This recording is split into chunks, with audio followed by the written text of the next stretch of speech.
Hello, everyone. Welcome to episode number 6 of OB Talkwire here once again on this channel. The 6th episode that we have going on, and it's going to be a special one today with my former head coach from Youngstown, Ursuline, and now defensive coordinator for Niles High School here in Niles, Ohio, close to the Grit City. That would be Coach Larry Kempe. We're going to be talking about his career growing up playing football. We're going to talk a little bit about Niles, the NIL deals. We're going to be talking about how the Division I perspective in the high school football landscape has changed, how many athletes are now going either D1 or not going D1. And we're also going to talk about our days when I played for Ursuline under him and when he coached. It's definitely going to be a good one. We do have a little technical issues at the end right there, so I'm going to edit it the best possible way I can. So before that edit fails, there will in fact be a little advertisement sponsor. But once again, I want to thank everyone for the support of the show, and let's get on with it. Welcome everyone here once again. Episode number 6 this is. Wow, episode number 6 already. And we're here in a beautiful facility, a little different from being either here online or somewhere else right by my home. We're in the beautiful Niles McKinley Red Dragons facility. I got the man right over here as my special guest, Coach Larry Kempe. Coach, thank you for coming on. No problem, Obi. Nice to see you. Nice to see you too. First of all, what have you been up to over here? I mean, in this beautiful facility and everything like that. Really good AC, by the way. Well, yeah. This is it's changed a lot since I first got here in 1973. There was no AC. There was a wall unit maybe. They've expanded the stadium, added on a weight room, added on a coach's office, and improved the restroom facility, shower facility. So they've done some work. It's home now. Sure. It's July 6th, and we'll be here until it's over. I mean, until it's over. You told me already. Come here, back to where it all started. Yeah. I started here right out of high school. I was 19 years old with Tony Napolet was my head coach at JFK. He was a head coach here, and I came and coached ninth grade for 3 years up at Washington Junior, which doesn't exist anymore. That's just how. It's just school consolidation. That's just how it all. Man, just like that. That's crazy. I mean, I didn't even know that was a school, honestly. Yeah. They had 2 junior highs at the time. Washington was up on the hill. Edison was downtown. Rivalries. You played each other the last game of the year for ninth grade football. You know, I never even asked you about this. When did you play football in life? I played in you're going to date me. You're going to date me. You had the leather helmets. So no leather. Not leather. Okay, so we're a little further. Not as nice as today. I played at Warren John F. Kennedy in 1969, 1970. Graduated from JFK in 1971. I played for Jim McQuaid my junior year and for Tony Napolet my senior year. Senior year, we lost 1 game. We were 7-1-2, and at that point, JFK went on a pretty good 3-year run. Lost 2 games in 3 years. JFK's still a really good team as well. JFK's they're still up there. Right. JFK, the difference between my era at JFK and today, they're much, much, much smaller. I just looked in the Catholic Exponent. They graduated 34 kids. I graduated with 181. So a lot different than back in the 70s. I think that's just all schools around the area right now because of population. All that population, it's just seems like it's weird. After, remember, I don't know if you remember, like when you were, of course, the coach at Ursuline, I was like my freshman year. We had big guys, especially my senior year. Then it seemed like every single time the numbers started to get lower and lower and lower just by time to time. Well, I think as you look with the public sector where I'm at right now, the numbers are dwindling depending on what community you're in.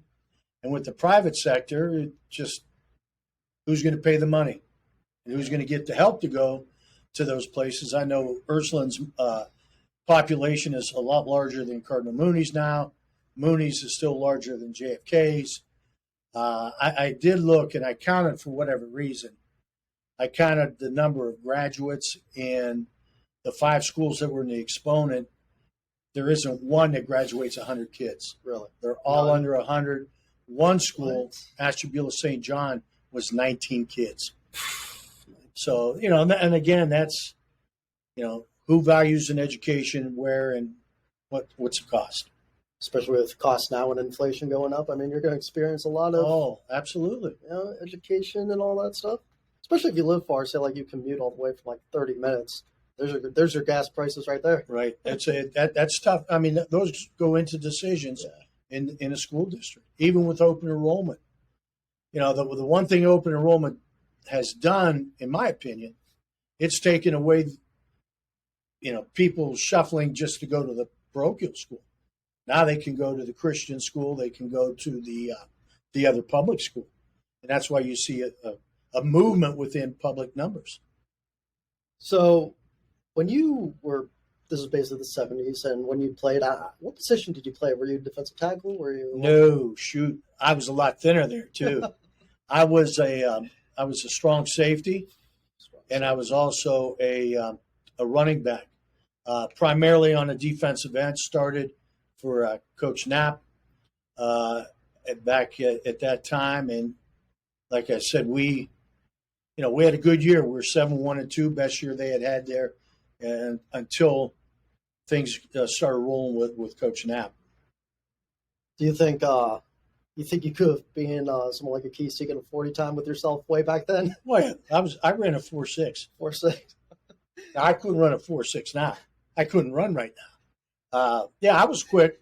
I was 5'8", probably about 135. Obviously, I've gained quite a bit of weight since then, but that's also we just had our 50th class reunion, so I've been out of high school for 50 years. I imagine people saw you and it was like, "Who's this over here?" And I'll be honest with you. At the reunion, the guys, I knew exactly who they were. The girls, you got to do some work to make sure that you had the right person. But everybody had name tags, so that's the easiest way. That's the cheater's way. No, but it's nice to see a lot of the classmates, and 50 years, long time. We've lost some, unfortunately, but that's time. It's time. As I say, the angel comes for us sometime. Oh yeah, no doubt. It's come for a lot of famous guys, because my goal for this whole podcast, I wanted to keep on getting famous guys. I actually wanted Tony Saragusa, who sadly passed away. I made the Goose, which was definitely unfortunate. That's a shame. It's a shocker too to a lot of people.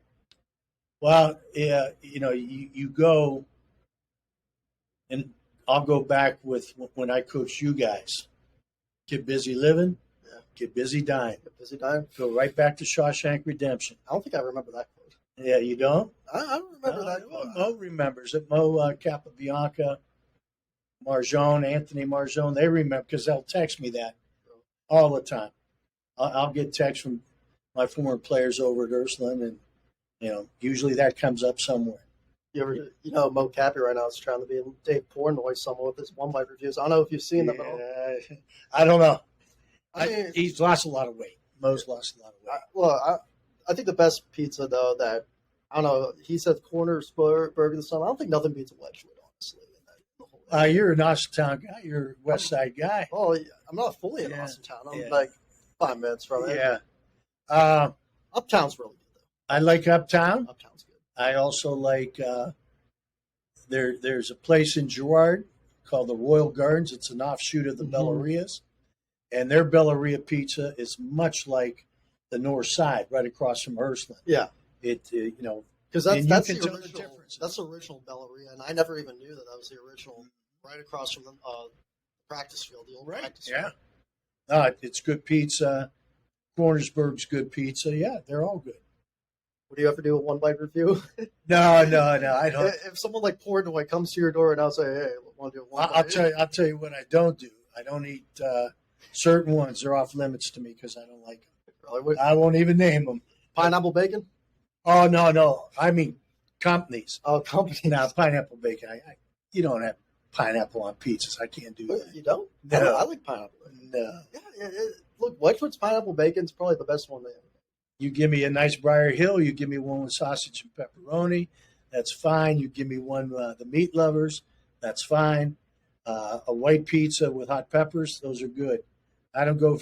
You guys are the extravagant ones. I'm a traditionalist. I eat a lot. I eat a lot of meat and stuff like that now. Do you? I mean, I look. The completely different from one you coach. Oh yeah, taller, heavier, built, thicker, builder. I could bench over 225. Boy, well, hey. Couldn't even get a plate when I was in that weight room right there, so that was different. Yeah, I couldn't even get a plate when I was at Bartos. Now our weight room is right behind, and it's I've seen it. I remember I was double size what it used to be. There's a lot more racks in there. There's a lot of like machines that you see at like the Y or something like that. Mm-hmm. You got the lat pull downs, I know, are there. Right. Is that a leg? I think the leg press is back there. Yeah, there's two leg presses, back there. Right behind us, there's 1, 2, 3, 4, 5 benches. I think there's 5 squat racks. There's 2 leg machines. There's 2 lot of free weights, a lot of dumbbells. We just got some new dumbbells back in here. Some other plates, stretch bands. We have stretch bands for everybody. Gotta have those. And the kids, that's what we warm up with now. You go out. We got a 15-minute warm up. 10 minutes is are the stretch bands. Yeah. How much were you able to lift back in your day? Oh, I could probably bench about 170. 170? Yeah. Well, back then that was back then that was like big way. I also got my nose broke because I wasn't paying attention. Guy's lifting, he's benching, slides off. I went down to pick it up. Arcane cross, hit me right in the face. Nope. The lesson there is you better pay attention. You remember the time I nearly broke my nose? Oh yeah. You remember that? So we're doing the stretch band. We're doing the bands, and we have to reach out, right? I think when the band snapped, I just fell face for, and that was the new weight room too. Now they have turf on that actually. Oh, sorry. They have it's like a speed room now with like HDTV, but like back then we had the whole concrete floor and all that. I mean, right. It landed actually right here. If it will land over here, my nose will. Yeah. I looked out. Got to get stronger, OB. Get stronger. You won't go down. That's the truth of it right there. But no, I definitely do love that weight room. It's a lot. I feel like it has more stuff than Ursuline's weight room now too. Even though they made it bigger and all that, they have the speed room. Yeah, I have not been back there for a number of years. They have a couple rack. They have a good number of racks. Right. And they also have new dumbbells, like the rubber ones. You know what I mean? That everyone uses now. So like the whole old steel ones. We've got a combination of both. Yeah. We've got the metal and then the rubberized ones. It's part of our weight program. We went in the winter. We go Monday, Tuesday, Thursdays. Starts at 3, ends usually about 5. Yeah. I mean, and the benefit for us is we walk out of here, out of the locker room, we go right to the tunnel and right to the field. Oh, that's awesome. So, we don't have to, walk like I've done in other stops. It's easier on the back too, especially after your surgery. I imagine you're like, oh, thank God, I can just walk out this tunnel. Yeah, we don't gotta walk and get equipment from YSU at all. We don't gotta go into the girls' soccer room. No, it's good. We're right here. Yeah. It's up and down. Oh, that's always perfect. I remember. Well, what was it? It wasn't actually during locker. I remember though when I came here and you told me. Yeah, no one steps on the end. That's untraditional. What happens? So if someone accidentally has a little foot thing, like a little part of their foot, just on the end on pure accident, they don't look where they're going. Is there like these red laser cameras that just come out right there? Do they have them like right in the head? Somebody will get on them. Either a player or if the coaches are in there, you don't step on the end, and that goes back with me back to the 70s. That's if it was a dragon at one time. Or it's the end right now. You don't step on it. You don't go anywhere near it. And the kids are conditioned, and they know that's sacred territory. Walk around. Especially since I've seen some videos. I think they do some of their lifting in that locker room, right? You can do it then. Yeah, we'll work around it, but with space being confined, you make sure that you still honor that tradition. Very few times anybody's allowed on there. I see that. I mean, that's something right there. Now you got to make sure that no Gerard kids decide to try and break in one day and just decide to, You break into here, you're doing some pretty good damage because this place is a fortress. There's only 2 ways in. There's really 3 ways. The weight room door, it's locked from the inside. Really? The door we came in, which is where the team comes in, it's locked from the inside and the outside. The tunnel's locked from the inside, and then there's a gate that's locked. So if you're coming in, you either have keys or somebody's left something open, and that's no good. and that's no good. That's no good. No. I don't know if you remember the one time. I think so. It was actually when we were about to play Liberty in the playoffs of 14. I don't know if you remember because we were all kicking. Me, Hintz, a few other. I think Dom Joseph was there too. And all of a sudden, these Liberty kids are like wearing masks to come out and try and like egg all of us on. Do you remember that? Oh yeah. So you got to watch out for stuff like that too. You gotta watch for the eggers. Again, with this place, the only way you're going to get in is you have to park, and right on your left shoulder, there's cameras everywhere. Wow. That's not like what it used to be when I was playing, even early in my career. There's no cameras. There's cameras here everywhere. So I'm looking right now. I can see right outside us. I can see the tunnel. I can see the parking lot where you and I are parked. I can see the parking lot over by the school. So we have there's 16 feeds there. Yeah, 6 and two are just all static, or 3 right. are all static. They fade in and out, right? But there's cameras everywhere. Listen, the old days of you getting away with something that you could get away with, gone you got to be very careful. I mean, you guys, young guys, and I tell our players this. One of the nice things we did this winter was every coach had to present something. I presented mine on recruiting because I have a lot of experience, whether it was at Ursuline getting college or getting kids in Ursuline. Phones are dangerous. Yep. And kids like to put stuff on TikTok, Instagram, Snapchat, and all that. I told them, delete them. Because some college guy is going to look and see what you're doing. Then they're not going to recruit you. I just think, honestly, a college kid shouldn't recruit if someone does a TikTok dance. Right, yeah. I mean, that's...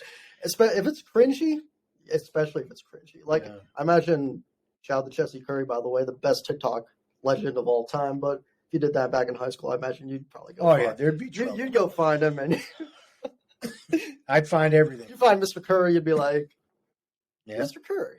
I saw Jesse last year. I saw him. We were at Boardman for a passing scrimmage. Mm-hmm. Because he was coaching there last year. He's not there now because the coach who left Boardman, I think, took the Cheney job. It was so that's when they got him. So he's not at Boardman anymore. But yeah, and I saw Jesse. Always good to see those guys. Everybody. Yeah, and you've seen, of course, me a couple times here. Seen a few other former. I'll see Anthony Morjone. I'll run into him. I've seen Mo a couple times. Depends on where I'm at, who I run into. It's always great to see the former players. Oh, yeah. Always great. It's a hug, kiss, and I'm fine. Yeah, and I have no problem. You guys did a lot for me in my career, and you did a lot for us too. It's vice versa. You're right. I mean, you're right. The reason why I'm probably lifting that one probably was with YSU football on staff and stuff like that. I mean, that's there's a number of guys, former guys who I know are in coaching. Yeah. At some level, and you got to go into coaching with the right mindset. Yeah, Obi, this is not easy. In today's day and age, it's not easy. You've got to put the work in. You don't just get the shirt. Yeah, you got to put the work in to get the shirt. And a lot of guys doing it, they don't understand that. So it is difficult with all high schools. Oh, regardless of no matter the high school, college, NFL, it's all different too now too, because with kids nowadays, you gotta know who wants to actually work and who just wants to show up. Well, you figure that one out real quick when you're out on the field. Yeah. But behind the scenes, I know I can speak for us here. During the season, we get here, we do our work, and then after there's a meeting. Yeah. On Fridays, usually I'm here from 2 to 6:30, Monday, Tuesday, Wednesday, Thursday. We come in at 3:00 on Friday, depending on if we're home or away. You're here 3 to 11. Saturdays, we're back here at 8:00 in the morning, and we're usually out by 1-ish. And if there's a a JV game, it may be a little later. Yeah. We're here Sunday mornings at 9 until we're done at 1 or so, and then we're back at it to, just start it again. JV football was something back when I played because I feel like when I was there, like JV football, no one took it as serious for it. But how I thought about it is that I would go back, whoever like made the whole JV thing with OSHA. You got so freshman game Wednesday, JV Thursday, varsity Friday. So because already you think about it, the varsity game's always on a Friday, Right. and even if like you play special teams, but you're still JV, you have to wake up early next morning, go to the JV game. Right. You know what I mean? Yeah. And you're already tired from the night before. That's a rite of passage. You gotta change your mindset. Yeah. Listen, I know I got to get up and go. Although I wasn't real active in that varsity game, I got to get up and go. And I never saw that. When we were together in Youngstown, that never was an issue. Never was an issue with people not showing up. And that gave the benefit to JV ball, freshman ball gives guys who are young and coaching an opportunity to go out and do it by themselves. Yeah. When I was in Youngstown, I'd stand up on the hill. You would stand up on the hill. You had that little death stare right there too. And I'm watching coaches, I'm watching players. You're especially watching me, in fact, see if I'm going to make my kick. Well, because I know if not, someone's going to try and pick on me on film, try to bitch me out. You have one job, Obi. Yeah, I got one job. Kick the ball. I can't say on this. You said that to me. You said that to Vince Ursuline. You said that. I don't know how many people. Oh yeah. So that to two of us. Yeah, you got one job: kick the blanking ball, right? It's a PG. Yeah, it's a PG. Yeah, I made words PG. I'm not trying to have what my brother had and drop like an F bomb or two. Yeah, no. Especially because YouTube's big on like the monetization. They'll allow scammers on their whole thing, but you say one F bomb or something like that, no, they'll demonetize you. Like it's like the seventh. It's nuts.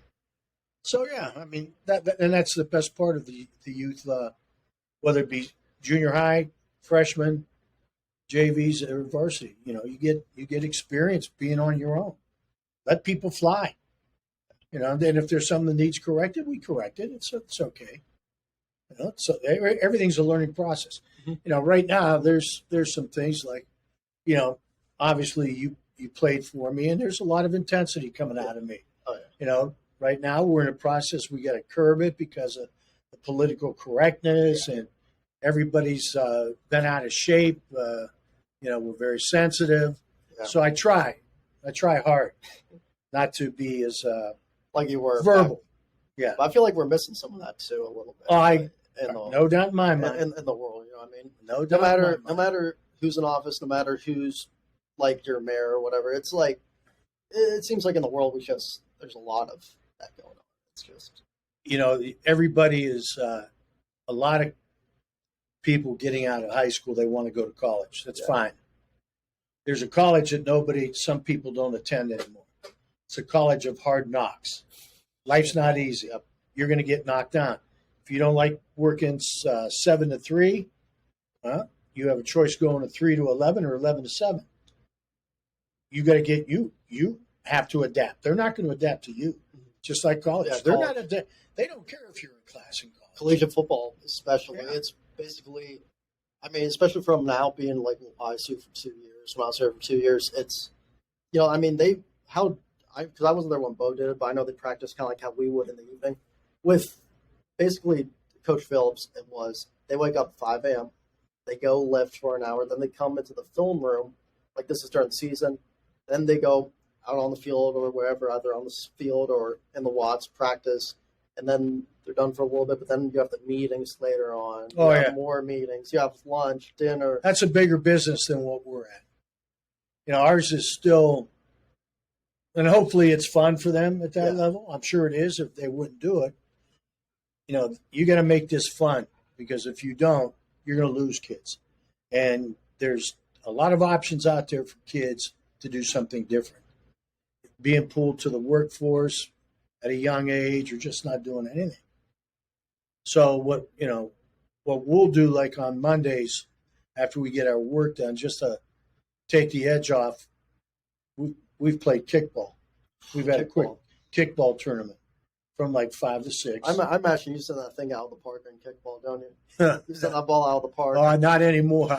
I just watch. Just watch. I'm a big, since the surgery, I'm a big watcher. Yeah. But I imagine before you were probably able to get a little kick. Yeah, we could kick. Yeah, we could play. Good one to kick it to contest, me or you. Yeah. So I mean, before the surgery. the surgery. Well, the one thing, for your people who listen, it was 4 years ago, February. I just started falling down, and couldn't understand it. Out of nowhere, I'm in the kitchen or I'm somewhere. My legs are giving out. Long story short, had a series of MRIs, and they did a medical procedure. It was about, I think, 3.5, 4 hours. They filleted my back, and they cut everything that was crushing on my spine. I got into a car accident 30 years previous, and over time, still playing softball, playing basketball, golfing, trying to be active as much as possible. It just gave out. So I was in a Canton hospital for 5 days after the surgery, and then I got transferred up to Hillside, and I had to learn how to walk again. And it was shaky. How long did that take, would you say? In all honesty, I spent almost a month at Hillside, and the first day I was not able to pick my right foot up and put on a 6-inch platform. That's my first season back here. You had to use a cane, didn't you? I started on a walker. And then game days I had a cane, and then I eventually went to the cane. My second year, my lower back would get stiff. I have no pain, but it gets stiff to a point where I'd have to sit down for a couple minutes. We were out for 3 hours this morning. No stiffness. I feel good. No, we'll see tomorrow. Yeah, we'll see how tomorrow goes. Now, is Coach Kemp still doing the Coach Kemp stand? No. You're not doing. For everyone who knows, the stand is basically this. Yeah. You're just staring. A little lower. Little lower. In fact, I've got one of our. I've got 2 little guys that follow me on game day, and the one does it perfectly. Somebody took a picture, and I'm looking. I go, "That's a quick study." Yeah, I do. Yeah, I do. Is he better than you with the Coach Kemp stand? No, he'll get better though. I think he's going in at like 4th grade. Really? And he has my papers, whatever I need for him. He goes, great little guy. Yeah, J.D. Holloway. That's my boy. And I've got another one, Anello Rose. He just joined us last year. And his father played for me here at Niles. And J.D.'s dad I had in class. So that's how you know it's a new generation. Yeah. They're getting up there in age. Yeah, that's 3rd generation. Yeah. I remember a lot of your quotes when I was playing for you and all that. One of the funniest, my dad says is the funniest quote is my freshman year, Durkin does like a flip in the end zone. I don't know if you remember that. I remember. And you go 15 and you getting all these swear words out. You're like, quarterback's an idiot. Get him out. That actually happened here. Really? We were on a 7-on-7, and one of the kids who was, when I came here, he was on that team, and Chris did that, and there was some language. Get him out. We don't do that. We're not here to show who we are. We know who we are. There's who else did something? I said, I will put my foot and I'll insert it. But again, can't say those things right now. But I'm sure Chris remembers. And there's another one. Oh, there's another guy who did that also. Yeah, there was some terminology, attached to the dissertation. Don't do it. For those who don't know, just look at your English language, your dictionary online, or if you have one at home, and you'll exactly know. Figure it out. All these words. Read the definitions. Exactly. Read and figure it out. I have a niece that, like, if my brother just decides to, like, say some bad words here and there, she'll she's really good, like vocabulary wise. We'll try and mimic it. I'm like, oh god, no. Yeah, yeah. So yeah, I made it out of a 3-hour practice without saying anything. A couple times I was going to flip, but it's early. It's early. First day, July. We'll wait. We'll see what happens in 2 days. I just remember. Now here's my memory. When every single time, here's the thing, I'd be on the hill kicking, and actually I'd be making them, and then I think a parent would be there, son. You'd come up, one shangy, I'd hear OB. I'd turn around, I'm just shaking my head. Well, listen, you got to have your eyes everywhere. You're like, what did I tell you before? You keep on punching the ball, drive through the ball. And then one time, I think you just showed me like foot motion.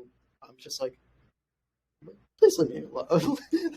Well, even here right now, we're out on the game field, and I'm watching. If when we're looking on the offensive end, and Ryan Barrett and I do the offensive backs, and I'll peek and see what the linemen are doing, or I'll look and see what the wideouts are doing. You just got to look. You got to observe. Same thing, when we were in Youngstown together. Mm-hmm. You got to see everything. Either you got to correct a coach or you got to correct a player. That even means you. Now, and you probably don't even remember this one. I'd come up when you're kicking, and I'd look at those parents and ask them if they had jobs. What are you doing watching us? You don't need to watch us. Don't you have a job? Go to your job. We're fine here. Yeah. They would all look at me. But they all had a lot of respect for me. Oh, no, we got along. Yeah, I'm just busting them. Yeah, busting them. Just busting them. It was fun, though. I mean, that was fun. I remember, I don't know if you remember Farrell 2014. Yeah. So how that worked, I think you know the story. And I know, Saturday game. First of all, we had great breakfast. I forgot what we had, but we had pretty good breakfast. We did. Those parents, the mothers. I was so sick of pasta. That's the problem. Because it's like every single week you had some pasta. I love pasta, but I just needed something new. You know what I mean? Like your taste get a little sour time. Well, the pasta was before the games. But the meals were great. The meals were great. And they always had enough. And you can't say enough about the mothers and the few fathers that provided that for you, and the drinks and everything else. You guys don't know how good you had it. We had it. You don't know how good you had it there. That's great generosity and time from those parents who were willing to do that for us. Absolutely. Then, so we get the good breakfast. We go, and we're at Stambaugh. And I remember I'm warming up, actually, because I think JD's still coaching, Mo Green's still coaching. Everyone's still basically there from your first stint of staff when as a head coach. And so we go to the locker room. And actually, John Hintz, who was your starter at the time, broke his nose. I remember it was in a soccer game, right? So he was out for, I think, a week because he had to get stitches. Right. So we're going in. And I just remember, I think Pat Kelly tapped me on my shoulders, like, get ready. I'm like, get ready for what? What are you getting ready for? But that's what they told me, because I think Dom was supposed to be kicking that day as well. And that's when Green pulls me aside, like, you're going to be on the first PAT team. And they didn't tell Dom. So it's an awkward, because I don't know, did you tell Green to tell me that? Or Yeah. So, you knew because of the nose injury that you're not going to put the kid out there to get hurt. Somebody hits that nose, and he's done with soccer. And a lot of those guys who kicked, you were always a 100% member of the football team. Yeah. A lot of the guys, they were, we borrowed them. Yeah. And you're not going to hurt anybody. That's not what you should be doing. Why not give, other guys who work at it a chance? Yeah. And so you don't tell me, he tells me, but then I have to tell Dom. It was just an awkward situation. Dom was fine. Yeah, it was awkward, though, because he didn't talk to me for months. Oh, is that right? Yeah, it was like we didn't talk for months and stuff like that. Of course, we count. He lives all the way out, I think, in Georgia now or something like that. I mean, he's moved state to state. I'm still here. He's Don Joseph. Mm-hmm. Yeah, he's doing all that good stuff now. Good. Riven Daily News and all that stuff, apparently, is what I heard. Oh, very good. He interviewed Shaq, apparently. So, great. That's pretty cool. But I remember that. And then the whole money team Mansell thing happens. And I don't know who caught this. I still don't know to this day. Was it Rudolph? Was it on Rudolph's film, or was it on like KBN? How did you find out? Because you didn't even know during the game. No, No, you didn't even know. So I saw it later on. it was so yeah, and of course my holder, my holder was the man himself, Neeson McFly. So Anise would always try and make you comfortable at the same time, be a little cocky, watch you, and And so he's had swag to him. yeah. So him and I would go at it time to time, but then he would give me the confidence to like do stuff like that. But then I don't even know. I don't know how you saw it. Where did you see it at? I don't remember where I saw it. It was either on, because with our film at the time, I didn't know if Rudolph kept on rolling. it was they kept it going, but it was a Saturday afternoon game. Yeah. There weren't a lot of games going on at that time other than the collegiate. So, I'm pretty tight with KBN and FMJ. Oh, so And they saw it. That's when I was going to break your fingers. no, and so before that though, so we're off the next day goes Sunday. So we go back Monday. We're getting ready. You pull me to the side instead of like sitting quiet. You just shouted out to everyone. Mm-hmm. I mean, you shouted out. Do you remember what he said?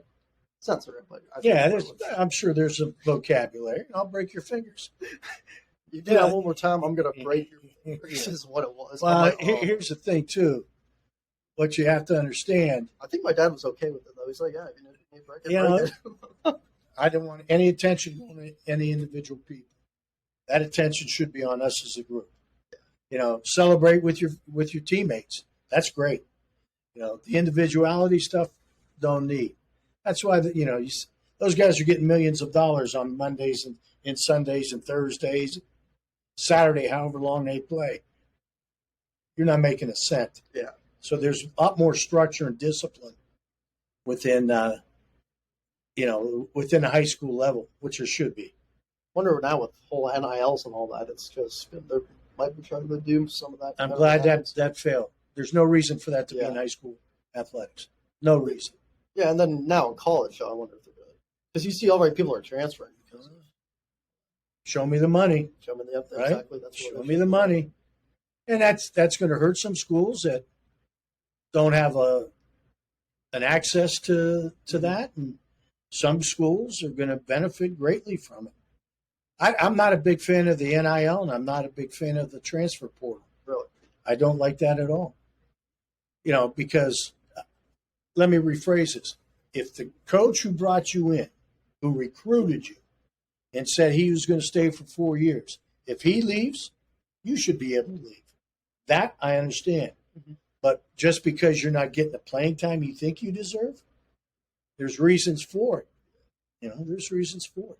That's why the one thing, and hopefully you remember this, or any of the former guys that I coached, if that door was always open, and I'm going to tell you the reason why in so many words, and it's going to be the truth and it's going to be honest. I'm not going to sugarcoat it. You got to get better, or you have to do this, or you're not going to make it. Or you're not going to play. You're not going to play. And some people handle that and take it as a challenge, and some people they regress. And again, it's a tough enough game. Everybody's got to be on the same page. Listen, don't lie to people. Yeah. Be straight up with them. Don't say something you're not going to follow through. Whether you as a player, I'm going to work hard, and I don't give me the verbiage. Me, here's why you're playing. Here's why you're not playing. Here's the reasons why. So, and I have believed that now for majority of my career. You can't lie to players. Yeah. They know. Kids will pick up on the phonies. Yeah. And you've seen enough of them. Mm-hmm. So, I never honestly asked you this. I mean, because you've been coaching for a long time. How many players Division I school that went to like big D1 schools or even like the FCS have you like coached? Do you know? I'll be honest with you. We've had more to go to. I'll talk when I was at Niles back in the 70s. Had a young guy go to Cincinnati. Really? Sammy Giangardella played real well. Had guys going to Cincy. Had guys going to North Carolina. Curtis Ryan went to North Carolina. You had guys going a lot more then. My second coaching job was at Latonia for 4 years. And I left Niles and went to Latonia simply because I got a teaching job. Yeah. And that was my job. I was a teacher. And it's also just makes it easier because you don't got to drive Right. back and forth, especially back then, I imagine, because with roads. It was 40, straight down 11, right into Latonia. So there we had a couple kids go to like a D2 school.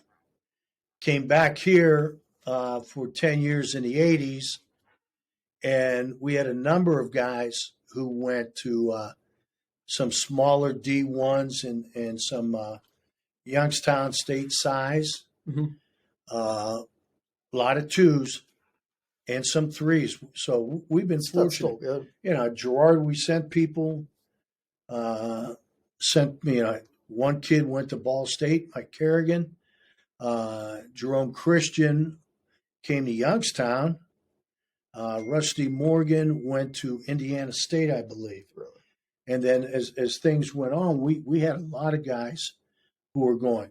Ursuline, we had Jeff Marks went to Naval Academy, and now he's at Slippery Rock. At Slippery Rock. He's preseason All-American. We had guys go up to, I think Alan Jones went to Mercyhurst. Yeah, he was actually at YSU for a bit, I remember too. So we were putting kids into school left and right. And of course, Jesse went to Toledo, and you had a Keys that went to Cincinnati before all that happened. But. You had DeWaylen Harper went to Toledo, and then of course Paul played at Walsh. Pete Worsh played at Walsh. Zach Conlon played at Walsh. You know, we were sending kids everywhere. Pretty so good. it was a good brand of football. Do you think that's died off a little bit then, in a way? Well, you know, we have a kid who played for us in the last 4 years. We have one at Ohio State. He walked on, and he was here this morning. Looks good. Zach Cicero. We have Zach Leonard, who's at I remember him. He's at he's a pretty good baseball player. He's a real good baseball player. Shoot, I'm going to get his college wrong. I want to say he's at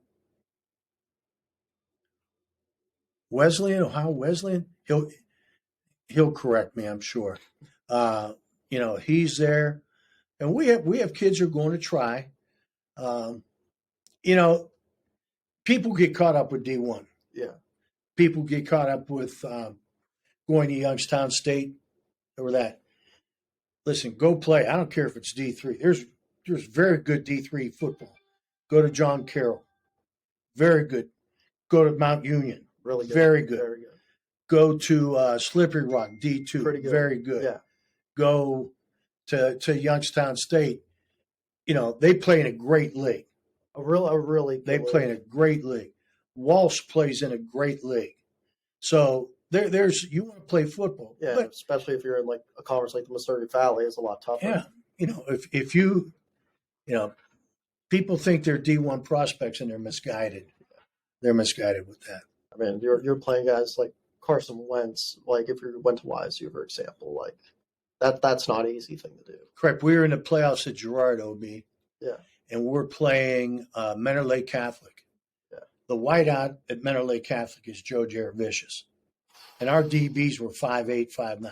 That's a name I haven't heard in a while. And we cannot cover him. He's too tall. So yeah. we try to over him.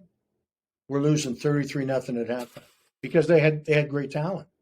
And we were a good football team. They were just better. The talent back then was. I mean, imagine when you played Coldwater in that state championship too. They had. I know the scores don't look at it, but they had really good talent. I mean, those teams, you play in that MAC conference over on the west side of the state. That's great football. Still, it's not only them. Yeah. It's Coldwater. It's St. Henry. It's Minster. You know, all of them. They're good. I mean, when you were defensive coordinator, and I remember because Jesse always brings it up, he sacked Mitchell Trubisky again when you guys played Mentor. I mean, Mentor. Mentor. So outstanding talent. And you don't pay attention to them after you're done with them unless you're going and following where these kids are going. I mean, and you were a head coach, you played against Jerome Baker. Like, you coached against Jerome Baker.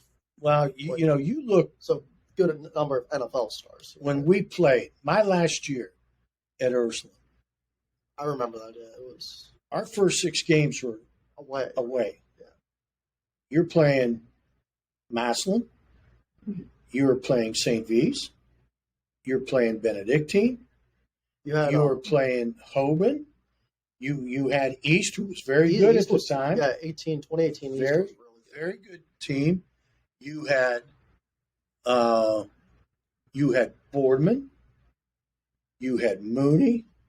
You had, and it's on my computer, but I'm not pulling that computer out. I mean, I did an overall of the 7 years I was at Ursuline as the head coach. We played a couple of teams from, and a team from New York. We played teams from New York. We played teams from, I don't know if you're Canada. Outside of Philadelphia. There was a Canadian team who came in. Rochester, New York. I mean, we played great talent. We did. In the 7 years, I think there were 8 state champs that we played in those 7 years that I was a head coach. So it wasn't because we weren't playing people. You played Hoban, I think it was after we graduated. That was the year they won state, correct? With Danny Clark? We played them my last 3 years. And they won state 2 of the 3, I believe. Yeah, 2 of the 3. And I we could have won that game, 2016. We could have, because I just see it. We were only down 10-6, and a lot of it was my fault too. I had a terrible game, but besides the point, we picked them off like 3 times. Yeah, we picked them off literally 3 times. The Keith Slingett, we didn't have like a lot of tall guys. It seemed like as well, but we just had athleticism as well. Well, here's the difference between a Hoban at that time and Ursuline at that time. The numbers that Hoban had, and they could run at you, will wear you down. Our squads were decent size, but to play against those teams, you have to have numbers. And at the time, we had numbers, but the quality of the numbers didn't match the quality of the numbers at those schools. They had, I think, they had a good number of people going to. And I don't know if it was the running back or if it was an offensive lineman, but he was going to like Ohio State. We had Jeff, but he was hurt that game when he went to Navy. But we didn't really have. Well, they had kids going to Akron. They had kids going to Mac. They had kids going Sirius D1. And we didn't have those at the time. Yeah. And you got to be realistic. Be realistic. And that's another thing. You're looking in the 15 years I was in Youngstown, we played great football teams. We beat great football teams. We beat Massillon my sophomore year, I remember. Right. It was a really big upset. I don't know. That was over. Yeah. The Massillon game was at home. Yeah, it was at home. It was at home. But you have to have the numbers that match their numbers to compete. And that's where the differential becomes. I go back actually to you guys here in Niles. I think it was the undefeated 66 season. I think you guys beat Massillon or something. They went on a run here. 48-game win streak. They didn't lose games for a number of years. But let's talk scheduling. Yeah. They would play a Massillon, or they'd play Camp McKinley, who was good at the time. But then they're playing teams that aren't their quality. Yeah. And it was structured, scheduling now, especially for teams who are not in the league, you got to pick somebody up. It's hard. It's very hard because, number one, if you have the reputation, I used to get this line from Mr. Durkin, who was the AD when I was at the late Sean Durkin. The late Sean Durkin, unfortunately. Great guy. Mm-hmm. Love Sean. Sean was very gracious to me. He goes, you got to stop winning or we can schedule bad teams. Well, that's not my goal. Yeah. That was not my goal. Schedule the best of the best, and you beat them or come close to beating them. You get better from time to time. Oh, yeah. And that was the time you win. You can win 4 games. I think my second year we won 5. It was, your second one, it was 4. Yeah. We lost a game. It was a game-winning kick you lost. I think it was against Manchester. It could have been, yeah. It was I remember it was a grassy field, and there was actually a house in the background that we had to make sure that didn't. That was a playoff game. Yeah. But, because of the people we played at the time, that's how you get into the playoffs. Yeah. You schedule up. There's schools today, I won't name them. I could give you 5 right off the top of my head. Yeah. They won't schedule up because they're in their own little element. Yeah. And then they're scrambling. Why can't we make it? Well, you're not scheduling the right people. Well, nowadays with this whole extended playoffs, where it's 16 teams, I mean, you have an 0-10 team making it. So that's a money grab by the state. I think I don't want to say it was because of COVID, but I kind of want to say. Oh, I'm sure it was. Yeah. Like the pandemic had a little bit of things going on where they lost money, so like, oh, we got to get this money back. Let's just extend 16s. We'll have an 0-10 team here, maybe lose 80-0, but hey, we get the cash. Let me ask you an economics question, Obi. You're relatively smart. I am, but I don't know. If you know that you don't have money coming in, what do you do with your organization? You cut back spending. And if you go look at the OHSAA, it's a pretty nice building, and there's a lot of people working. You got to lay some people off. Yeah, especially when COVID hit. It was. I mean, every other organization did it. And, money's not coming out of anywhere. Then, that's the point. You keep those people. So now you're charging. I went to watch the other coach, Kempe, who's the head baseball coach over at Ursuline right now. Mm-hmm. I went to see a tournament game. It costs you $10 to watch a tournament. It's ridiculous. There's people who don't have $10 right now. Yeah. Make it $5, make it $6. That's fine. Especially with the gas prices now too. Oh, there goes your last 10. That wouldn't even get you near half a tank if your car's big. Yeah. Depends on what you drive. Well, let's see. Mine's Toyota. You know what? And even when it was $3.99 at Sheetz with that whole deal off till 4th of July, it still didn't give me a full tank. I was like, you got to be kidding me. Yeah. It took me 35. Yeah. Full tank took me like 45. Yeah. It is what it is. People go to me like, you're lucky they're going to fill up 45. Some of these trucks I've seen, they take 100%. Well, downsize your vehicle. They're not going to – if gas prices aren't coming down, quit whining about it. Become friends with Elon Musk and get a free Tesla. Okay. Whatever. Yeah. But so I never really got into everything, but it's like my senior year, we again seemed like we were doing good 2-0, and then we fell flat a little bit. And I know we finished 3-7, we earned a bunch of games, but there was at that time we didn't really know, but there was so much stuff happening behind the scenes. I mean, you knew about that. I imagine I didn't know what was going on through your perspective, but because we were all just not really good leaders, we were on different sides, but I never understand what was happening through your perspective. Well, what you have to look at certain points when you're coaching. You start out 2-0. That's good. But you also look on your schedule and what's down the line.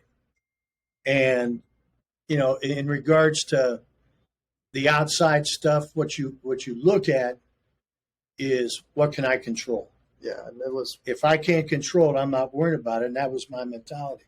What I'm worried about is I've got to coach our team up to play whoever it is on that schedule. And I don't worry about all that noise because that noise doesn't affect me one bit. Really? I just didn't know how hard it was for you back then. Well, you got to listen. I'm coaching young men, and I got to get young men to do what we want to do, and I don't get concerned about all that other nonsense. Whatever's going to happen. Remember, OB. There were times I told you guys when things were down, there's going to be a time I'm not going to be in this locker room. You got to be able to handle it, and I've got to move on. And that's what's happened. I've moved on. Yeah. And, what is not taken away from me in that situation is my relationship with you or with any of the other players who I've seen or who I will see. Yeah. You're still my players. Yeah. You're my players. Yeah. When Coach Reardon was the head coach prior to, those are his players and my players. Coach Catrone's now coaching with us here at Niles. Coach PK's here at Niles. Those are still their kids too. Yeah. Just because we may not physically be in a building doesn't mean it's a loss of a relationship. It is a great relationship. Now, and I will say this, I was there 15 years. So once again, everyone, this is the part where we do our advertisements. Once again, this is brought to you by Riverside.fm. There are, of course, little technical issues happening, so we actually had to make a new clip. The whole recording did stay intact, but this is, in fact, going to be the second clip, and that was because of a hotspot issue with my phone. So we logged on to the Wi-Fi, and it was working. But once again, I want to thank our good old sponsor. If we just fake it till we make it, and Riverside.fm. Once again, you can record podcasts there from either with someone who you're with in person or from a distance, from far away. So once again, if you want to do a podcast from far away, better than Zoom too, because you have better quality, that would be Riverside.fm. So once again, let's get back on with the show. Bill traded to the Panthers? Thoughts? It's not like the guy wasn't going to move. He wasn't staying there. You knew things were not good when there was a mutual agreement not to come to the May OTAs. Just wasn't good. But you also have Deshaun Watson, all those allegations over here. I don't know how that's going to turn. I just don't understand why the NFL drags its feet. Yeah, I don't know. There's why, decisions. Yeah, those hearings should have started last year instead of waiting and waiting and waiting. He was going to be with somebody, so I don't know what they were waiting on. I don't know. They could. Seahawks really wanted him. Everyone was saying Seahawks. It was leaking Seahawks, and then all of a sudden, Panthers were like. Well, the Panthers, I've heard their name quite a bit. Yeah, quite a bit. Who's down there? Donaldson? Sam Darnold. Yeah, Donald. And I mean, you had Cam Newton, but it's not the Cam Newton who it once was. You know what I mean? That's what the team you've heard. Yeah. So good luck to them. Yeah. But anyways, we're going on topic of, I guess I want to say, with Ursuline, of course, your last couple of years, I don't know, because if we made the playoffs, say 16, with all the games, how close we are, do you think you would have had like maybe another season? I think again, as the head coach, you worry about coaching, getting your kids ready to play. Yeah. And whatever noise is outside is the noise outside. You don't get caught up, because then you're going to see things around the corner that don't exist. So you go in, you work every day. You get your kids prepared. You get the staff prepared. I enjoyed the staff in my last couple of years because those guys really wanted to be there, and that's important. You really want to be there, and there's no outside interference. They all worked hard for me. Very appreciative of all of them. And again, the noise. You don't get caught up in that, because it's not worth it. Worry about knowing the schedule as it was, especially the last 2 years, knowing the mountains that we had to climb, and they were big mountains. Yeah, they were. I mean, they were big mountains. You can't worry about that stuff. Get our kids ready. I thought for the majority of the time, our kids gave great effort. And then, losing is a problem. They get frustrated. You get frustrated. But you have to try and instill on them, listen, we got to come out and work. Our kids never, in the last 2 years, they never stopped working. And it was hard on them. Was it hard on us? We took care of that in the office. Yeah. It was hard on them. And the one thing, this as well as anybody, I'm a strict disciplinarian. Mm-hmm. If it didn't go if it didn't go the way I thought it should go, you were gone. Yeah. You were gone. Yeah. No ands, ifs, or buts about it. Didn't care. My first year as a head coach, we had an incident at Erie Cathedral Prep. Some guys acting up. The next week, we're going to play Steubenville. I suspended 3 starters. This is the way it's going. This was my freshman year? Freshman year. 3 guys. You're not allowed to come back for at least a week, and then a week from now, you bring a parent back, and we'll talk whether or not you're coming back. We go to Steubenville and beat Steubenville. I think we played them at home, I thought, didn't we? No, this was my first year. Oh, 2012, okay. We played Erie Cathedral up there. Oh, yeah. But we had Steubenville. I think we went down. Yeah, we went down to Steubenville and beat them down there. So, we'll go back to, with the money sign or Chris doing a flip. Nobody's bigger than the program. And with me, that was, while you're getting your technologically stuff set up, nobody's bigger than the program. And I firmly believe that. The second thing we talked off camera about was loyalty. Yeah. And towards the end, I started to realize who were the disloyal people. Yeah. And you bring them in, and You confront them. Yeah. And then you say, I know where you stand. You know where I stand. Move on. You don't have to be with this program. We don't need you. That's the thing. We don't need you. We're going to line up. If we're lining up with freshmen, remember, my last year at Ursuline, we started 7 freshmen. Because it was just so young. We were so young. Yeah. We were so inexperienced. Now, unfortunately, somebody got hurt where Brady Shannon had to come in. Glenn did, yeah. And, I remember he poor told Glenn me. got hurt. Yeah, he told me Devastating. about that, yeah. Devastating. Brady had to come in. He was our best option. We played DeMarcus McElroy, who started. Now Marshall commit. Kyrie Irving started. Ja'Kylan Irving. Ja'Kylan. Irving started. Yeah, I like that. Ja'Kylan. You also had Dean Boyd played some.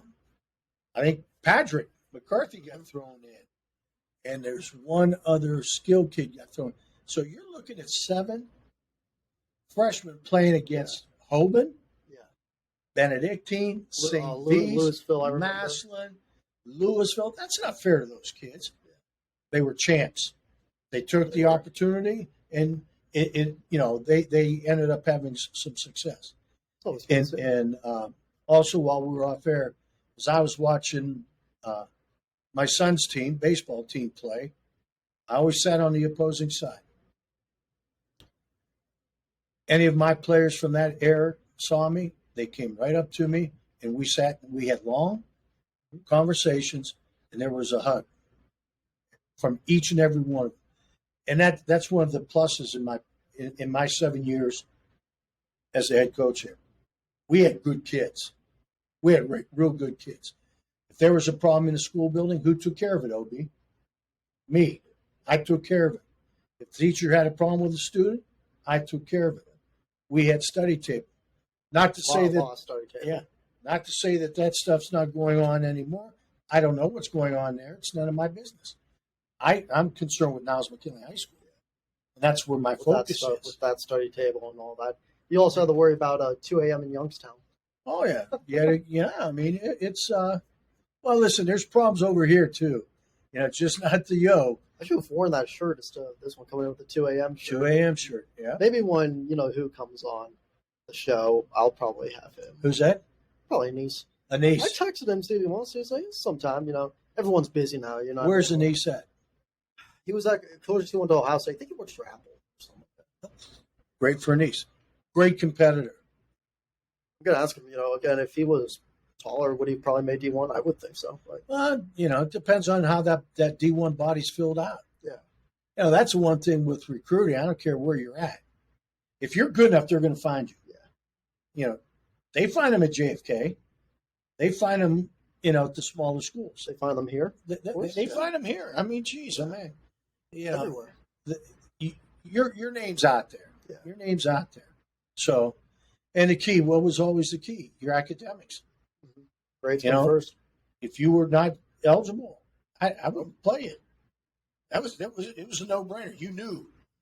Now, I'm going to ask this, I'm going to turn the tables a little bit on you. I'll ask the question. All right. Turn the tables. Oh. So, Man, I haven't been asked a question, I think, since like a job interview. Did you ever not understand where I was coming from? Back then, probably not, honestly, because I was just young. I was, what? But when I said something, did you know what I meant? Oh, yeah. Absolutely. Oh, because I saw and I was immediately, especially when he would come in the film and all that, and I just, again, everyone's trying to talk, but I'm like the quiet one because I know what's coming. I know what's coming. If you don't know where I'm coming from, you're not a smart person. And if you didn't understand the guidelines and the rules we wanted to go by, and I'll be honest with you, I see parents who thank me for the type. So my parents did. My parents did too. I mean, it's the program that I ran at Ursuline was a good program. It was. It got to a point where we're playing teams we should not have been playing. So there was a scheduling problem, and we weren't getting the kids I thought we should have been getting either. And that decision was not made by me. Especially now when you see their schedule compared to it's lighter compared. It's lighter, yeah. It's a little lighter compared. But to that's smart scheduling too. Yeah. That's smart scheduling. So, things evolve, things go like that. I don't have one. When I look back in the rearview mirror, I don't have any regrets. My 15 years at Ursuline, I made great. I had the opportunity to coach great kids. I had an opportunity to meet some alumnus of Ursuline that I did not know prior, who were very gracious to me, very gracious to our football program, and I know they were gracious to the institution. Now, I also know some left because of what happened with me, and that's part of the game too. Yep. That is what it is. But I had 15 great years. It made me a better coach. You learn things. I'm back here where my career started. All started, and I'm very happy. And I right now coach. I taught and coached the head coach. I coached the wide receiver coach. I taught and coached our O-line coach. I coached our defensive line coach and Coach Catrone. I coached Coach PK. I coached Coach Barrett, who coaches our linebackers. Coach Barrett and I are the co-defensive coordinator. He handles the front end 7. I handle the back end 7. So I am coaching Coach Brian Ulrich. I taught and coached him. So the majority of this staff, I have either taught or coached or both. There's 2 guys on staff. They never really knew who, me from a teacher coach standpoint. Junior high kid, 2 of our freshmen, one of our freshman guys, coached him. So it's a good fit for me. A lot of familiarity. Yeah, the kids here in Niles will do whatever you ask. They're no different than the kids at Ursuline. No different when I was in Niles previous. No different when I was in Girard, Latonia, or Matthews. Listen, kids want to play. Kids want to compete. And kids do want to be disciplined. You've got guys who you're going to have to corral, and we corral them pretty well, just as I did in Youngstown. You got corralled or you weren't around. Do you ever have another, after the whole thing with Ursuline happened, because, I don't get into what it was behind the scenes, I don't know if they called you or you had to go down for a meeting, but afterwards, did anyone else, offer you maybe a head coaching job besides now? Did you have, you decided to take this one just because it was... No, I got 2 offers to be a head coach right away. Really? In fact, one the next week. Really? Wow. I got a head coaching offer the next week. The one thing that when you're a coach, if you're single, do whatever you're going to do. But when you're married and my wife, and she hates when I talk about her, my wife Mama Kempe bought into everything that went on at Ursuline. And, we struggled a little bit, but you move on. Mm-hmm. And I didn't want to put her through that. I didn't think it was fair for me to jump right back into a head coaching position and her saying, well, now I got to be this or I got to be that. It's not fair. So, you got to look and say, she's a part of this as much as I am. And, she teaches here. And, it took her a while to warm up to coming back, but she's back. Well, obviously Paul's back, and Anthony, who's an Ursuline grad, he comes to games. So you have to think of your family too, of where you're going. I really appreciate the 2 offers I had right away. Not to say I don't still want to be a head coach. It just depends on. It's in your blood. I've seen you. You almost act like you're more of a head coach than he is. It just depends on where you're at. Is it a good fit? And that's what you have to look. Even with being an assistant, is it a good fit? Yeah. If it's not going to be a good fit, you have the right mindset, the right vibe. Right. 2 of the biggest things, really. And again, coming back here, it's home. I taught here for 27 years of 33. So it's not like I'm a stranger. They know who I am. So it's been good for me. Yeah. I'll tell you what, it's been good. I still have, actually, it's the little PAT kicking sticker that you gave me the one time. That's on actually an Ursuline mini helmet. So Yeah. that's still there. I don't know. It's still somehow sticking. I don't even know how. Yeah. That thing's nearly 10 years old. You know, I think when you move from one position, and you're going to do this throughout your life. Yeah. You move from one position to another. You know, you take the good and move on. And like we mentioned earlier, I don't get caught up in that noise. I don't, you know, something I used to tell you guys, you know, if you can't control it, don't worry about it. If you can control it, then you have the opportunity. And there were some things over there that I couldn't control. So, not my worry. Somebody else's worry. I moved here. And that's probably, it's been working out for you. I know Ursuline's had their own thing. It's been working out for you guys over here. Really good team. I mean, I'm going to call your guys games too, which is really good. Yeah, well, that's good. And you're more than welcome to come to practices just so you can, talk with Coach. Yeah. And then obviously PK and Coach Dom. I mean, I know Coach Perry's relative. No, Chris. He was here today. He's at Pitt now. He used to try and get on me a while, do stuff like that. So every time, this was again during like all COVID stuff like that, when we get tested, he'd always go to me and be like, "You take your COVID test?" I'm like, "Dude, you don't want to even take that test. You behind around the corner." Yeah. So yeah, that'll be great, and you'll see our kids. Our kids are respectful. They're great kids, and that's all you can expect. It's our job to get them to play football. OB. That's our job. It's the job. That's really good. It's a job for you to coach them and hopefully win a state championship this year. That's the goal. Yeah. Well, remember, that's always been your goal, right win there. One. Yeah, win one. Win a week. Win a week. You're in good shape. Mm-hmm. I remember you always say we're a 15-week program. Let's do it. So. Yeah, absolutely, no doubt. That's how it is over here, good sir. I appreciate you coming in. Anytime. Always great to see you. OB. Always good to see you too. Thank you once again, everyone over here joining the broadcast. The episode probably gonna be uploaded sometime tonight, maybe tomorrow. But once again, also want to thank Coach Kemp for coming on. Coach Kemp, any final thoughts? Or really appreciate it. There's a reason why we're successful.